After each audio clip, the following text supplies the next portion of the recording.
Assalamu alaikum. Dear learners, how are you today? I think you are well in good health. You know that we are preparing many necessary video tutorials for preliminary exam and written exam. So I think our video tutorials will be very helpful for you. For getting our video tutorials, you are requested to subscribe our channel. And for getting our video tutorials on your homepage, you are also requested to click on your bell button. We are going to discuss about identification of clause today. You know that clause is one of the famous and vital topics for preliminary exam. So if you have clear concept regarding this, then there is a great possibility to cut 2 marks from exam, isn't it? Let's have a look here. আমরা গত পর্বে কিন্তু আলোচনা করেছিলাম finite verb and non finite verb এই close identification করার জন্য যেটি কিন্তু সাধারণত প্রয়োজন হয়ে থাকে। আমরা আজকে ডিটেইলস আলোচনা করব এখান থেকে সাধারণত পরীক্ষায় কি কি ধরনের কোশ্চেন এসে থাকে। সাধারণত আপনাদের মধ্যে অনেকেই জানেন যে noun clause, adjective clause and adverbial clause দিয়ে সাধারণত কোশ্চেন গুলো করা হয়ে থাকে, right? After that, today we will try to give you a clear concept regarding this. Let's have a look here. সর্বপ্রথমে আমরা যে জিনিসটি জানবো সেটি হচ্ছে সাবঅর্ডিনেটিং কনজাংশন দ্বারা যে ক্লোজ গুলো গঠিত হয়ে থাকে এবং কি কি সাবঅর্ডিনেটিং কনজাংশন বা ক্লোজ মেকার রয়েছে, সেই ক্লোজ মেকার গুলোকে সর্বপ্রথমে আমাদের আগে জানা উচিত, রাইট? আমরা বোর্ডে যাচ্ছি। আমরা বলছিলাম যে সাবঅর্ডিনেটিং কনজাংশন যেগুলো রয়েছে আমরা কিন্তু গত পর্বে আলোচনা করেছিলাম। লক্ষ্য করে দেখবেন যে ফ্যান বয়েস, রাইট? ফ্যান বয়েস এটি কিন্তু ছিল কোঅর্ডিনেট ক্লোজের ক্ষেত্রে, কোঅর্ডিনেট ক্লোজের ক্ষেত্রে ছিল। লক্ষ্য করে দেখবেন এই কোঅর্ডিনেট ক্লোজের ক্ষেত্রে আমরা বলেছিলাম এফ দ্বারা আমরা ফর কে বুঝিয়েছিলাম, এ দ্বারা এম কে, এন দ্বারা নর কে, বি দ্বারা বাট কে, ও দ্বারা অর কে, ওয়াই দ্বারা ইয়েট এবং এস দ্বারা কিন্তু সো কে আমরা বুঝিয়েছিলাম, রাইট?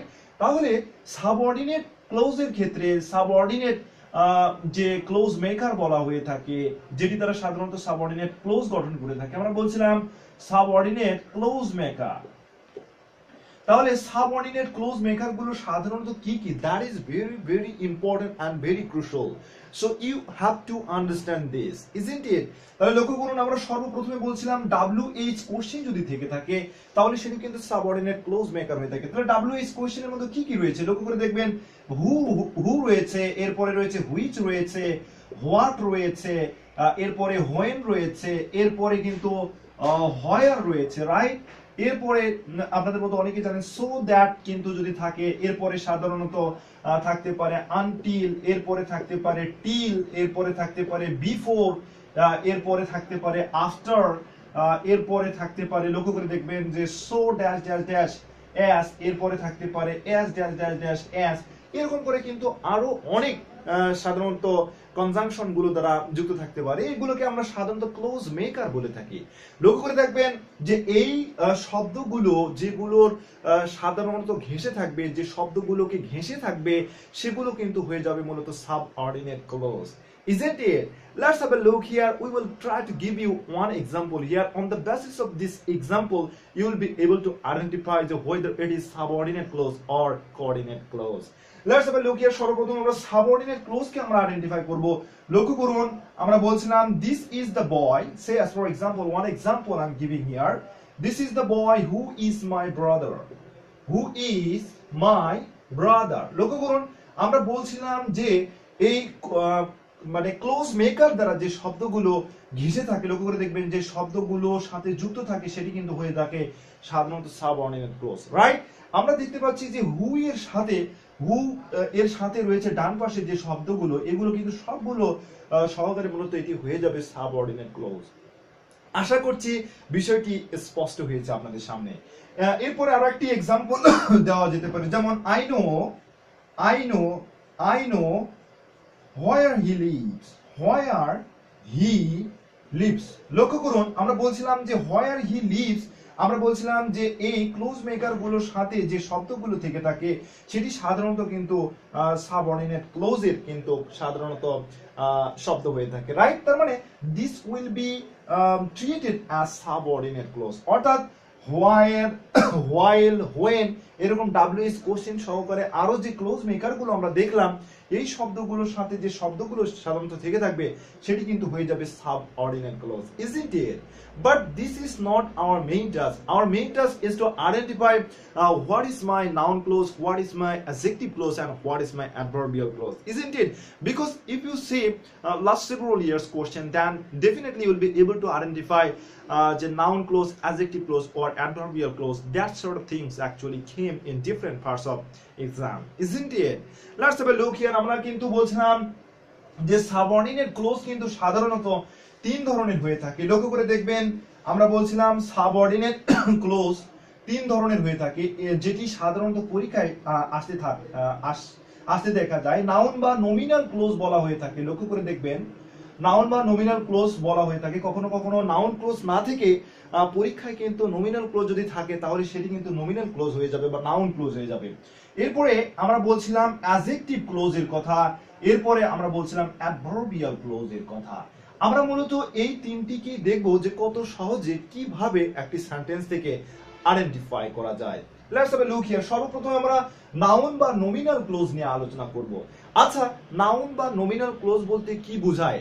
একটি কথা all the time you should keep it in mind that wherever noun phrase take place, the noun clause also take the same place. Even noun also can take same place. এক কথায়, in a nutshell, if you want to say, then you can say here, আপনি কিন্তু বলতে পারেন যে noun যে জায়গাগুলোতে বসতে পারে, নাউন ফ্রেজ সেখানে বসতে পারে, নাউন ক্লোজও কিন্তু সেখানে মূলত বসতে পারে। এবং পরীক্ষার হলে তাহলে আপনি কিভাবে এটিকে আইডেন্টিফাই করবেন? That is the question, isn't it? আপনি খুব সহজে আইডেন্টিফাই করতে পারবেন যে এটি নাউন ক্লোজ কিনা।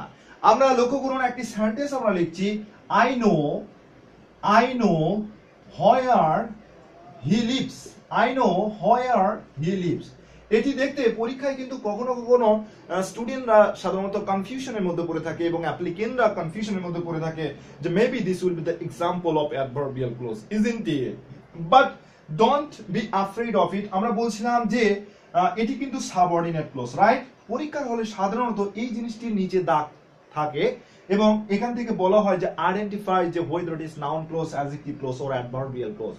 আমরা বলছিলাম নাউন ক্লোজ হতে গেলে আমরা সাধারণত বলছিলাম যে ইট দ্বারা যদি রিপ্লেস করা যায় তাহলে মনে করবেন সেটি কিন্তু সাধারণত হয়ে যাবে নাউন ক্লোজ। আচ্ছা, তাহলে লক্ষ্য করুন তো, আই নো ইট সেন্টেন্স কি হয়? ডেফিনেটলি আই নো ইট মানে আমি ইহা জানি। তার মানে আমরা দেখতে পাচ্ছি যে এখান থেকে মূলত সেন্টেন্স হচ্ছে, রাইট? তার মানে এটি হয়ে যাবে কিন্তু নাউন ক্লোজ। আমরা আরো একটি এক্সাম্পল দেখব এই পর্যায়ে। লক্ষ্য করুন, that he said was true. তাহলে সাবঅর্ডিনেট ক্লোজ কোনটি হবে? এই যে that he said, অ্যাকচুয়ালি এটি কিন্তু হয়ে যাবে সাবঅর্ডিনেট ক্লোজ, রাইট? আমরা বলছিলাম যে ক্লোজ মেকারের ক্ষেত্রে, সাবঅর্ডিনেট ক্লোজ মেকারের ক্ষেত্রে এটির সাথে যে শব্দগুলো লেগে থাকে সাধারণত সেটি কিন্তু হয়ে যায় সাধারণত সাবঅর্ডিনেট ক্লোজ, রাইট? আমরা পরীক্ষার হলে এই জিনিসটি দেওয়া থাকবে এবং বলা হবে যে এসি আসলে কোন ধরনের ক্লোজ। লক্ষ্য করুন, আমরা বলছিলাম যদি ইট দ্বারা রিপ্লেস করা যায়, আপনি এই আন্ডারকৃত যে লাইন রয়েছে বা দাগকৃত যে লাইন রয়েছে এটিকে যদি আপনি ইট আগে বসাবেন, ইট বসানোর পরে যদি মিনিংফুল হয়, যদি সেন্টেন্সটি আসলে গঠিত হয়, তাহলে সেক্ষেত্রে এটি কিন্তু হয়ে যাবে নাউন ক্লোজ। লক্ষ্য করুন তো, ইট ওয়াজ ট্রু, আচ্ছা এটি সত্য ছিল, আসলে তো সেন্টেন্সটি হয়, রাইট? তার মানে আপনি এখান থেকে বলতে পারবেন যে this will be the example of noun clause. I think it's clear to you. এই পর্যায়ে আমরা আরো একটি এক্সাম্পল দেখব। লক্ষ্য করুন, আমরা বলছিলাম that he said was true. I know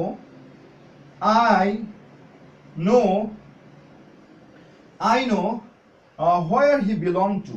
Where he belonged to বা belongs to, where he belongs to. লক্ষ্য করে দেখুন, এখানে আমরা দেখতে পাচ্ছি যে where এই পর্যন্ত মাফ করবেন, সাধারণত এই where এর পরে এই যে where he belongs to এটি কিন্তু subordinate clause.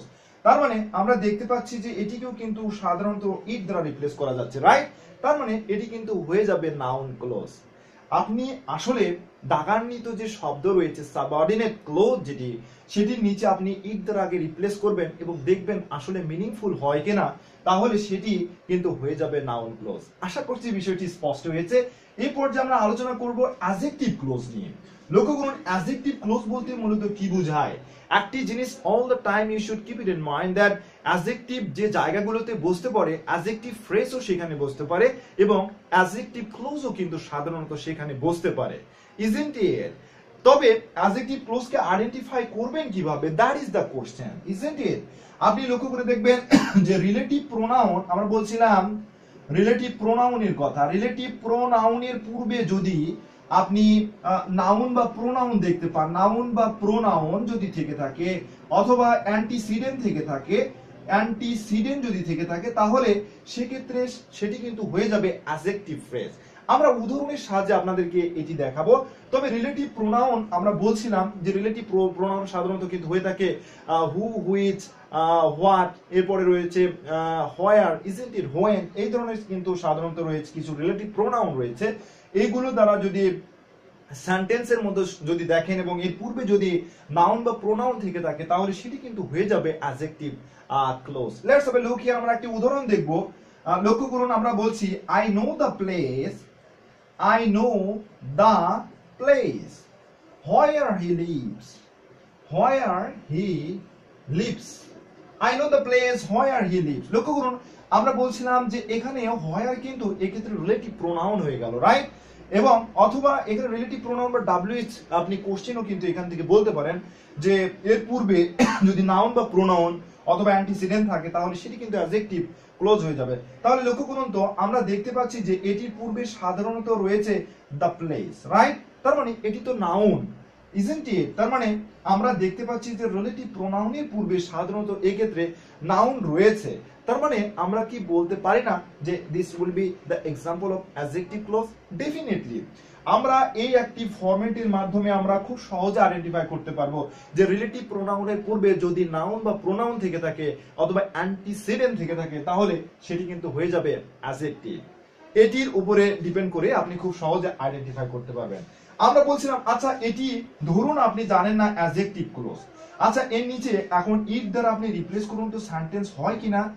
I know the place eat, আসলে সেন্টেন্সটি কিন্তু হাসাহাসি সৃষ্টি করছে, right? That means this sentence is not correct. তার মানে আপনি যদি ইট দ্বারা রিপ্লেস করেন তাহলে সেন্টেন্সের গঠন মূলত বিনষ্ট হয়ে যাচ্ছে, বিদায় এটি কিন্তু হয়ে যাবে হয় অ্যাডজেক্টিভ ক্লোজ অথবা অ্যাডভার্বিয়াল ক্লোজ। তাহলে অ্যাডজেক্টিভ ক্লোজ কখন হবে? আমরা বলছিলাম যে রিলেটিভ প্রোনাউনের পূর্বে বা WH কোশ্চেনের পূর্বে সাধারণত যদি নাউন, প্রোনাউন অথবা অ্যান্টিসিডেন্ট থেকে থাকে তাহলে সেক্ষেত্রে সেটি হয়ে যাবে adjective clause. I think it's clear to you. এর পর্যায়ে আরেকটি উদাহরণ দিব। লক্ষ্য করুন, this is the boy this is the boy who is my brother, who is my brother. লক্ষ্য করুন তো এই সেন্টেন্সটি থেকে আপনি আইডেন্টিফাই করতে পারেন কিনা। সর্বপ্রথম ইট দ্বারা রিপ্লেস করেন। ইট দ্বারা আমরা রিপ্লেস করে দেখতে পাচ্ছি যে আসলে সেন্টেন্সটি মিনিংফুল হয় না, দ্যাট মিন্স হাসাহাসি সৃষ্টি করছে। দিস ইজ দ্য বয় ইট, আসলে সেন্টেন্সটি রং। তার মানে আমরা দেখতে পাচ্ছি রিলেটিভ প্রোনাউন হু ইউজ করা হয়েছে এবং এর পূর্বে আমরা দেখতে পাচ্ছি যে নাউন দ্য বয় রয়েছে, ইজন্ট ইট? তার মানে আমরা এখান থেকে খুব সহজে ডিসিশন নিতে পারি যে this will be the example of adjective clause. I think it's clear to you. এই পর্যায়ে আমরা অ্যাডভার্বিয়াল ক্লোজ নিয়ে আলোচনা করব। তবে আগামী ভিডিও টিউটোরিয়ালে আপনাদেরকে দেখাবো যে অনেকগুলো উদাহরণ থাকবে যার উপরে ভিত্তি করে আপনি সহজে আইডেন্টিফাই করতে পারবেন যে এগুলো নাউন ক্লোজ, অ্যাডজেক্টিভ ক্লোজ না অ্যাডভার্বিয়াল ক্লোজ। আমরা অ্যাডভার্বিয়াল ক্লোজ নিয়ে এই পর্যায়ে আলোচনা করব। অ্যাডভার্বিয়াল ক্লোজের ক্ষেত্রে সাধারণত যে ক্লোজ মেকার গুলো থেকে থাকে সেটি আপনি সর্বপ্রথমে জানুন। হোয়াইল থেকে থাকে, এরপরে ওস্ট, হোয়াইল ওস্ট বাবা, কেউ কেউ বলে থাকে একটি টেকনিকের মাধ্যমে হোয়াইল ওস্ট বাবা আনটিল ইফ। অর্থাৎ এর মধ্যে যে ক্লোজ মেকার গুলো রয়েছে এগুলো যদি কোন সেন্টেন্সের মধ্যে দেখতে পান তাহলে আপনি চোখ বন্ধ করে কিন্তু আপনি বলতে পারেন যে সেটি সাধারণত হয়ে যাবে অ্যাডভার্বিয়াল ক্লোজ। লক্ষ্য করুন, হোয়াইল যদি থাকে ও দ্বারা আমরা মূলত বুঝিয়েছি অফেন কে, অফেন। এরপরে এস দ্বারা আমরা কিন্তু মূলত বুঝিয়েছি সিন্স কে, টি দ্বারা আমরা দো কে বুঝিয়েছি। লক্ষ্য করুন, বি দ্বারা আমরা মূলত বুঝিয়েছি এখানে বিফোর কে, এরপরে এ দ্বারা আমরা মূলত বুঝিয়েছি আফটার কে, এবং এ দ্বারা আবার আমরা এখানে কিন্তু আমরা বুঝিয়েছি মূলত অ্যাস কে। লক্ষ্য করে দেখবেন, তার মানে এখান থেকে আপনি খুব সহজে কিন্তু ডিসিশন নিতে পারেন। আনটিল দ্বারা আমরা আনটিল কে বুঝিয়েছি, ইফ দ্বারা আমরা ইফ কে মূলত বুঝিয়েছি। তার মানে এই ক্লোজ মেকার গুলো যদি কোনো সেন্টেন্সের মধ্যে আপনি দেখতে পান তাহলে সেটি কিন্তু হয়ে যাবে অ্যাডভার্বিয়াল ক্লোজের উদাহরণ। আমরা এই পর্যায়ে একটি উদাহরণ দেখব, লক্ষ্য করুন। আমরা উদাহরণের কথা বলছিলাম। while I was cooking my teacher went away লক্ষ্য করুন, আমরা বলছিলাম while I was cooking, তার মানে আমরা দেখতে পাচ্ছি যে while ক্লোজ মেকার দ্বারা এটি সাবঅর্ডিনেট ক্লোজ হয়েছে, তার মানে definitely this will be the example of adverbial close. আচ্ছা, এটি কি আপনি ইট দ্বারা রিপ্লেস করুন তো সেন্টেন্স হয় কিনা? ইট মাই টিচার ওয়েন্ট অ্যাওয়ে, আসলে সেন্টেন্সটি রং, রাইট? এবং এটি তো অ্যাডজেক্টিভ ক্লোজ হতেই পারে না। আচ্ছা, যদি নাউন বা অ্যাডজেক্টিভ ক্লোজ না হয় তাহলে এটি তো অ্যাডভার্বিয়াল ক্লোজই হবে, রাইট? তার মানে আমরা এখান থেকে কিন্তু বলতে পারলাম যে এটি মূলত হয়ে যাবে অ্যাডভার্বিয়াল ক্লোজ। আশা করছি বিষয়টি স্পষ্ট হয়েছে আপনাদের কাছে। আমরা অ্যাডভার্বিয়াল ক্লোজ কিন্তু আরো একভাবে হতে পারে সাধারণত, যদি লক্ষ্য করে দেখবেন, যদি কারণ বা লক্ষ্য বা উদ্দেশ্য বোঝায় তাহলে কিন্তু সেক্ষেত্রে অ্যাডভার্বিয়াল ক্লোজ সাধারণত হয়ে থাকে। উই রিড, লক্ষ্য করুন, উই